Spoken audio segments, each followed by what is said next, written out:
Selamat datang kembali di pembahasan mendalam kita. Kali ini kita fokus ke bab 4 ya, dari materi sumber Anda. Judulnya ini cukup provokatif. Eksperimen yang terbengkalai, petani yang gagal. Ini dari buku Goliath's Course, The History. Nah, misi kita kali ini, kita mau coba bongkar anggapan umum lah ya. Anggapan bahwa pindah ke pertanian itu kemajuan, lurus aja gitu, mulus. Tapi materi ini justru nunjukin gambaran yang jauh lebih rumit. Banyak liku-likunya, ada gagalnya, bahkan ada komunitas yang sadar milih nggak lanjutin cocok tanam. Oke, jadi mari kita telusuri bareng ya, kenapa eksperimen ini sering terbengkalai? Iya, itu poin yang penting banget ya. Bab ini memang langsung ya bisa dibilang menantang asumsi dasar kita. Kenapa sih revolusi yang katanya jadi fondasi peradaban modern ini kok ternyata lambat banget prosesnya? Sering ditolak mentah-mentah pula. Dan banyak komunitas yang udah nyoba, malah milih balik ke cara hidup sebelumnya. Siapa sih sebenarnya para petani yang gagal ini? Kenapa mereka gagal? Atau mungkin lebih tepatnya, kenapa mereka memilih untuk nggak melanjutkan? Iya, itu dia. Hal pertama yang langsung kelihatan mencolok di bab 4 ini kan penekanannya soal betapa lambat dan penuh penolakan proses intensifikasi pertanian di era Neolitikum. Jadi sama sekali bukan kayak cetek, nyalain saklar lampu terus semua orang langsung jadi petani gitu kan. Persis, gambaran itu keliru banget. Mungkin kedengerannya aneh ya buat Anda, karena kita kan udah terbiasa mikir, wah bertani pasti lebih enak, lebih superior dibanding berburu meramu. Tapi data arkeologi dari masa transisi awal ini ceritanya beda loh. Justru bukti-bukti nunjukin pola makan pemburu peramu itu seringkali lebih sehat, lebih bervariasi juga. Teks ini bahkan spekulasi, mungkin kerjaan mereka itu lebih sedikit ya, lebih bervariasi juga, nggak kayak kerja keras monoton di ladang dari pagi sampai sore. Oh, jadi nggak seindah yang dibayangkan ya awalnya. Belum tentu. Dan bukti fisik yang paling jelas, dan ini cukup mengejutkan, itu soal tinggi badan.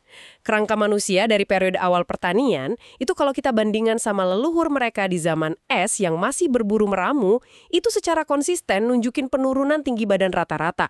Bisa beberapa inci loh lebih pendek. Nah, ini ditambah lagi sama penanda stres nutrisi, penyakit di tulang. Intinya, kualitas hidup secara umum itu kayaknya malah turun di fase awal perkenalan sama pertanian intensif. Wah, itu paradoks ya. Kalau awalnya malah lebih buruk badan lebih pendek, mungkin gampang sakit. Kenapa dong manusia akhirnya malah makin intensif bertani?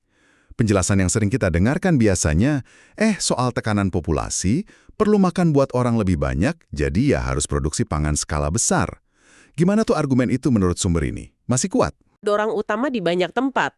Sumber ini nunjukin banyak pusat pertanian paling awal itu justru muncul di wilayah yang, subur banget, kayak sumber daya alam, bukan di daerah yang lagi krisis pangan. Oh ya, contohnya di mana tuh?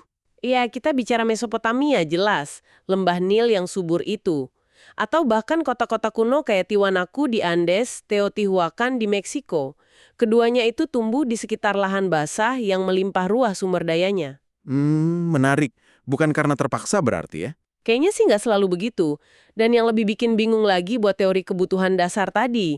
Tanaman yang pertama kali dibudidayakan secara serius itu seringkali bukan tanaman pangan pokok yang bikin kenyang.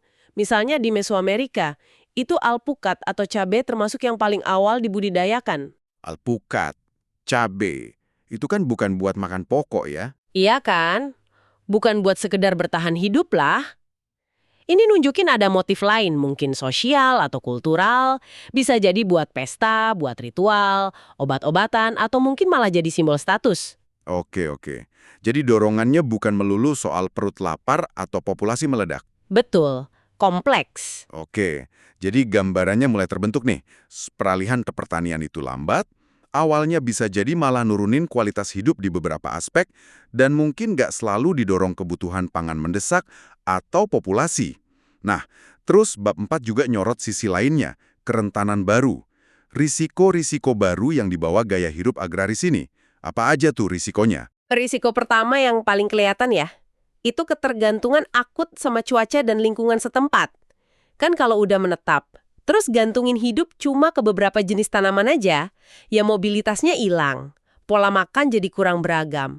Nah, ini bikin komunitas petani jadi rentan banget sama perubahan iklim. Kekeringan panjang misalnya, atau banjir bandang, serangan hama baru, musim dingin yang ekstrim. Jadi lebih rapuh ya mereka? Bisa dibilang gitu. Teks ini kan ngaitin periode kekeringan sama ditinggalkannya pemukiman leluhur orang Pueblo di Amerika Utara. Terus gimana fluktuasi iklim itu ngaruh banget ke populasi petani awal di Eropa. Mereka kehilangan fleksibilitas yang dulu dipunya pemburu peramu. Masuk akal. Terus risiko kedua. Nah, risiko kedua ini, wah konsekuensinya luar biasa besar. Munculnya apa yang disebut penyakit yang bergantung kepadatan, density dependent diseases. Penyakit karena padat penduduk. Padat penduduk ini kebanyakan penyakit zoonosis, penyakit yang lompat dari hewan ke manusia. Kenapa baru meledak di era pertanian? Ya karena ini pertama kalinya dalam sejarah, manusia dalam jumlah besar, hewan ternak mereka, sapi, babi, unggas, tanaman monokultur, hama, tikus, serangga, parasit, kutu, caplak, semuanya hidup berdesak-desakan dalam ruang yang relatif sempit dan permanen. Ini jadi kayak laboratorium sempurna buat patogen untuk mutasi dan nyebar luas. Astaga, jadi penyakit menular massal itu hadiah dari bertani ya? Haha, hadiah yang nggak diinginkan ya. Influenza, campak, cacar, TBC, kolera, ini semuanya ya produk sampingan dari era pertanian dan hidup menetap yang padat itu. Leluhur kita yang pemburu peramu, yang hidup dalam kelompok kecil dan pindah-pindah, kemungkinan besar ya nggak pernah ngalamin epidemi skala besar kayak gini. Ada contohnya di teks? Ada, sumber ini ngasih contoh ekstrim kota London. Itu bahkan sampai tahun 1800-an masih lebih banyak yang meninggal daripada yang lahir tiap tahunnya. Sebagian besar gara-gara penyakit kayak tifus, kolera, yang subur di lingkungan kota padat. Bukti arkeologis dari Skandinavia, Neolitikum sekitar 5.200 tahun lalu, itu bahkan udah nemuin jejak wabah pes. Jauh sebelum maut hitam yang terkenal itu. Wah, gila juga ya konsekuensinya. Benar-benar paket komplit dari sekedar bercocok tanam. Nah, kerentanan ini kan bukan cuma teori. Materi Anda, terutama kalau kita lihat bab 5 sebagai konteks tambahan buat bab 4 ini, kan ngasih contoh-contoh nyata nih. Komunitas yang nyoba bertani, tapi akhirnya milih jalan lain. Kita lihat yuk beberapa eksperimen yang terbengkalai ini, mulai dari yang terkenal banget Çatalhöyük di Turki. Ya, Çatalhöyük ini kasus yang super menarik dan penting. Pemukiman ini gede banget untuk masanya dan bertahan lama banget. Hampir 2 milenium ya, sekitar 7.500 sampai 5.700 sebelum Masehi. Yang paling mencolok dari temuan arkeologi sejauh ini ya, masyarakatnya itu kelihatan sangat egaliter. Egaliter, maksudnya? Artinya, nggak ditemukan bukti ada istana, kuil megah yang terpisah gitu, atau makam mewah yang nunjukin adanya penguasa tunggal atau kesenjangan sosial yang ekstrim. Semuanya kayak setara aja. Mereka juga bukan petani murni loh, ekonominya campuran. Masih berburu, ngumpulin hasil alam liar, plus sedikit pertanian sama beternak. Tapi, ya itu setelah bertahan lama banget, populasinya pelan-pelan nyusut, terus situs itu ditinggalkan. Bukan runtuh tiba-tiba karena perang atau bencana, tapi lebih kayak, ya ditinggalin aja gitu, pelan-pelan. Ditinggalkan pelan-pelan. Pola serupa, tapi di benua lain. Ada Jene-Jeno di Mali, Afrika Barat. Ya. Betul. Kompleks urban kuno di delta sungai Niger. Udah ada dari 250 SM, puncaknya sekitar 800 Masehi. Dihuni puluhan ribu orang, dan lagi-lagi mirip Çatalhöyük, nggak ada bukti istana atau monumen pusat kekuasaan. Kelihatannya egaliter di awal. Ekonominya juga campuran, ikan, ternak, padi Afrika liar, dan polanya sama lagi. Setelah berkembang pesat, situs ini akhirnya ditinggalkan. Seolah-olah model kehidupan kota besar ini jadi nggak menarik lagi buat mereka. Tapi nggak semua berakhir damai atau ditinggal pelan-pelan kan? Gimana soal konflik internal atau ketimbangan sosial? Sumber Anda nyebut Taosi di Tiongkok, sekitar 2.300 SM. Iya, Taosi ini beda cerita akhirnya. Kota ini memang berkembang cepat, punya benteng pertahanan, tapi bukti ketimpangan sosialnya juga jelas banget. Ada kompleks pemakaman elit yang mewah luar biasa, beda banget sama pemukiman rakyat biasa yang terpisah. Terus apa yang terjadi? Nah, di akhir masanya ditemukan bukti arkeologis berupa kekerasan massal, termasuk pemenggalan kepala, perusakan simbol-simbol kekuasaan, kelihatannya spesifik nargeting kaum elitnya. Wah, ada pemberontakan berarti. Indikasinya kuat ke arah sana. Adanya pemberontakan atau konflik sosial yang hebat sebelum akhirnya kota itu ditinggalkan. Jadi ketimpangan bisa memicu kehancuran dari dalam. Oke, jadi ada pola munculnya hierarki yang kemudian diikuti pembubaran. Di Amerika Utara juga ada kan Cahokia? Betul sekali. Cahokia. dekat St. Louis sekarang. Muncul sekitar tahun 1000 Masehi, kota ini sangat bergantung sama jagung. Mereka bangun gundukan tanah raksasa, itu buat kuil atau platform rumah elit. Kelihatannya dipimpin oleh kelas penguasa yang mungkin sifatnya religius ya.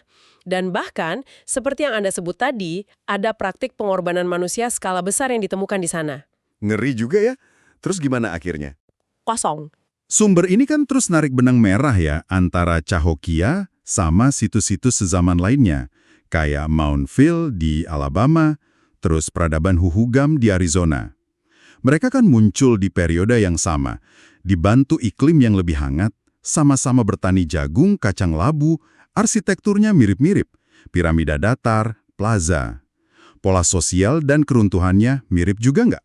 Pola di Mountville seperti dijelaskan teks, itu jelas banget nunjukin transisi ini. Mulainya dari desa egaliter biasa, terus berkembang jadi pusat yang hierarkis, muncul gundukan kuil besar, plaza pusat, ada benteng, ada bukti upeti buat elit, pemakaman elit yang terpisah dan isinya barang mewah. Jadi makin kompleks dan timpang ya? Iya, tapi fase hierarkis ini nggak langgang. Setelah mencapai puncaknya, penduduknya malah mulai pergi, balik lagi ke desa-desa kecil di sekitarnya. Struktur-struktur besarnya jadi nggak kerawat, sampai akhirnya ditinggalkan total. Nah, pertanyaan yang diajukan sumber ini kan, jangan-jangan rakyat jelata ini memilih dengan kaki mereka, ninggalin sistem yang makin timpang itu. Masuk akal sih. Hal serupa terjadi sama Huhugam di Arizona. Konsolidasi ke kota, gundukan jadi piramida elit, sistem irigasi raksasa dibangun. Terus sekitar abad ke-14, semuanya ditinggalkan. Penyebabnya mungkin macam-macam ya, bisa iklim, penyakit, konflik, degradasi lingkungan. Tapi hasilnya sama, penolakan terhadap model kota besar yang terpusat dan dikuasai elit. Tunggu dulu. Ini bagian yang menurut saya beneran membalikan cara pikir umum nih. Jadi argumennya itu, pertanian skala besar dan kota-kota awal ini nggak otomatis butuh penguasa atau hierarki buat jalan. Malah, kemunculan hierarki dan negara itu seringnya datang belakangan. Dan bisa jadi malah jadi faktor pendorong ditinggalkannya eksperimen sosial ini. Benar gak gitu? Ya, itulah argumen provokatif yang diajukan di materi ini. Banyak bukti arkeologis nunjukin kota-kota awal atau sistem irigasi kompleks itu udah ada dan berfungsi, kadang ratusan tahun loh, sebelum munculnya kekuasaan terpusat atau negara. Kaum elit itu kemudian kayak ngebajak sistem yang udah ada ini. Membajak ya istilahnya. Dan poin krusialnya, banyak dari kota-kota awal ini ditinggalkan atau dibatalkan oleh penduduknya setelah struktur dominasi dan ketimpangan mulai mengakar kuat. Jadi ini bukan sekedar cerita gagal adaptasi, tapi bisa dilihat sebagai bentuk resistensi, aktif maupun pasif, terhadap model kekuasaan itu. Jadi ada perlawanannya meskipun nggak selalu kelihatan jelas. Bisa jadi, pola umumnya seringkali gini, pemukiman dimulai relatif setara, bisa bertahan lama banget, Catalhuyuk, Gene-Geno, Monte Alban itu sekitar 1 milenium atau lebih. Lalu pelan atau cepat muncul tanda-tanda konsentrasi kekuasaan, ketimpangan kekayaan, sering dibarengi peningkatan konflik kayak benteng pertahanan tadi, atau ritual kekerasan, pengorbanan manusia. Dan fase setelah ini, itu seringkali fase ditinggalkan atau pembubaran. Entah penduduknya pelan-pelan pergi gitu aja, atau dalam beberapa kasus, kayak Tausi atau situs maya tertentu, ada bukti penghancuran simbol kekuasaan secara sengaja. Seolah-olah masyarakatnya bilang, cukup sudah, kita nggak mau lagi kayak gini. Wow, oke. Tapi kalau gitu, kalau banyak kegagalan atau penolakan di awal, kenapa ujung-ujungnya model pertanian menetap dan negara jadi dominan banget di seluruh dunia? Kenapa model ini yang akhirnya menang dalam jangka panjang? Nah, ini pertanyaan kunci yang coba dijawab oleh bab 6 dari sumber Anda. Lewat konsep yang penting banget. Sumber daya yang bisa dirampas. Lootable resources. Argumennya gini, meskipun pertanian itu bukan syarat cukup buat melahirkan negara, buktinya banyak pusat pertanian independen yang nggak pernah jadi negara, tapi pertanian itu syarat mutlak. Syarat mutlak ya? Iya. Nggak ada negara dalam sejarah yang muncul tanpa basis surplus pertanian. Titik. Oke, lalu apa hubungannya sama bisa dirampas? Pembeda utamanya ada di jenis tanamannya. Tanaman serealia, gandum, jelai, barley, padi, jagung, ini kandidat utama sumber daya yang bisa dirampas. Kenapa serealia? Karena buat calon penguasa atau pemungut pajak, serealia ini ideal banget. Coba bayangin. Pertama, tumbuhnya di atas tanah. Gampang diawasi kan? Kedua, masa panennya relatif barengan dan bisa diprediksi. Gampang nagihnya. Ketiga, hasilnya padat kalori dan nilainya tinggi per volume atau berat. Efisien buat diambil. Keempat, gampang diangkut dan disimpang dalam jumlah besar buat waktu lama. Lumbung negara gitu. Dan yang paling penting kelima, susah buat petani nyembunyiin semua hasil panennya dari petugas pajak. Kelihatan banget kalau panen banyak. Oh, oke. Jadi gampang diaudit dan dipajakin ya? Persis. Coba bandingin sama tanaman lain, umbi-umbian kayak kentang, talas, ubi jalar. Itu kan tumbuhnya di bawah tanah. Susah dihitung, susah dipantau. Bisa dipanen kapan aja sesuai butuh. Malah bisa dibiarin aja di tanah jadi lumbung hidup. Susah ditarik pajaknya ya kalau gitu? Banget. Atau tanaman kayak pisang, sagu, cepet busuk, susah disimpan lama. Kacang-kacangan atau labu, panennya nggak serentak. Nah, tanaman-tanaman kayak gini jauh lebih susah buat dimonopoli, diukur, dan dipajaki secara sistematis oleh kekuasaan terpusat. Jadi jenis tanamannya menentukan potensi munculnya negara. Itulah argumen kuatnya. Wilayah yang basis pertaniannya tanaman non-serealia yang susah dirampas tadi, kayak di dataran tinggi Nugini, beberapa bagian Afrika atau Amerika Selatan, cenderung nggak mengembangkan struktur negara prakolonial yang kuat. Sebaliknya, semua peradaban negara besar paling awal, Mesopotamia, Mesir, Lembah Indus, Tiongkok Utara, Mesoamerika, Andes, semuanya berbasis pada serealia. Makanya ada kutipan dari James C. Scott yang dikutip sumber ini, bunyinya, biji-bijian menciptakan negara. Grains make states. Serealia itu ngasih basis fiskal yang sempurna buat elit ngambil surplus dari petani. Oke, jadi kesimpulan besar dari penelusuran kita di bab 4 dan konteksnya ini, jadi petani itu bukan langkah maju otomatis ya. Itu lompatan ke dalam serangkaian eksperimen sosial, ekologis yang kompleks. Penuh risiko baru, kesehatan bisa turun, penyakit menular baru muncul, rentan sama iklim. Dan kegagalan para petani awal ini, atau ditinggalkannya pemukiman mereka, mungkin bukan cerita soal nggak mampu, tapi justru soal pilihan sadar. Begitu ya? Kurang lebih begitu artinya, kita perlu ngelihat sejarah peradaban ini pakai kacamata yang sedikit beda lah. Keruntuhan atau ditinggalkannya sebuah situs besar itu nggak selalu berarti bencana tokal. Itu bisa jadi strategi adaptasi yang cerdas, penyesuaian kembali ke cara hidup yang dianggap lebih tangguh, lebih fleksibel, atau mungkin lebih setara. Atau bentuk penolakan ya? Model dominasi dan ketimpangan yang mulai muncul. Ini sebenarnya kayak resonansi dari pola perilaku manusia yang jauh lebih tua, pola vision fusion. Vision fusion, apa itu?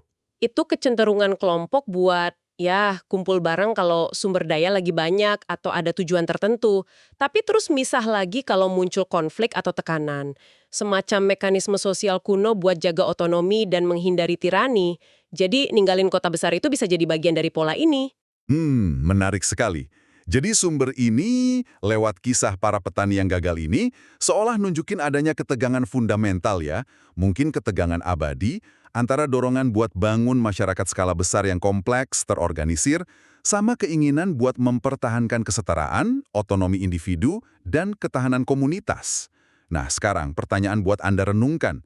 Dunia kita saat ini kan kompleks banget ya, hierarkis banget, dan masih sangat bergantung sama surplus pertanian, plus bahan bakar fosil tentunya.